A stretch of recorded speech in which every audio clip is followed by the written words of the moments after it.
তো চলো আজকে আমরা এই চ্যাপ্টারের গুরুত্বপূর্ণ প্রশ্নগুলো জেনে নিই। চুম্বকের দিক নির্দেশক ধর্ম, একটা পরীক্ষার সাহায্যে চুম্বকের যে দিক নির্দেশক ধর্ম আছে তা দেখাও। চুম্বকের আকর্ষণ ক্ষমতা আছে তা দেখাও একটা পরীক্ষার সাহায্যে। চুম্বকের মেরু কাকে বলে, ভীষণ ইম্পর্টেন্ট। উদাসীন অঞ্চল কাকে বলে।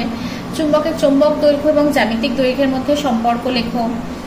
তারপরে চৌম্বক অক্ষ কাকে বলে, চৌম্বক ক্ষেত্র কাকে বলে, তার সাথে সাথে চৌম্বক আবেশ কাকে বলে। চৌম্বক আবেশটা ভীষণ ইম্পর্টেন্ট, আমি যখন পড়িয়েছি তখনই তোমাদের বলেছি চৌম্বক আবেশটা ভীষণ ইম্পর্টেন্ট।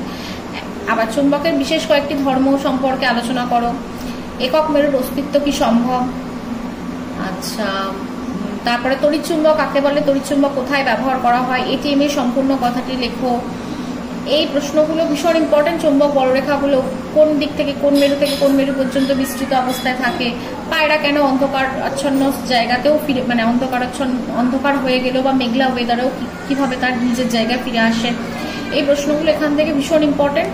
অবশ্যই তোমরা পড়বে আর তারপর তোমরা আমাকে জানাবে যে আমার ভিডিও তোমাদের কেমন লাগলো। যদি তোমাদের ভালো লেগে থাকে তাহলে অবশ্যই সাবস্ক্রাইব করে আমার চ্যানেলটার পাশে থাকবে। তো আজকের ভিডিও এই পর্যন্তই। আবার নেক্সট দিন তোমাদের সঙ্গে অন্য কোনো ভিডিওতে তোমাদের সঙ্গে দেখা হবে। তো চলো, টাটা, বাই।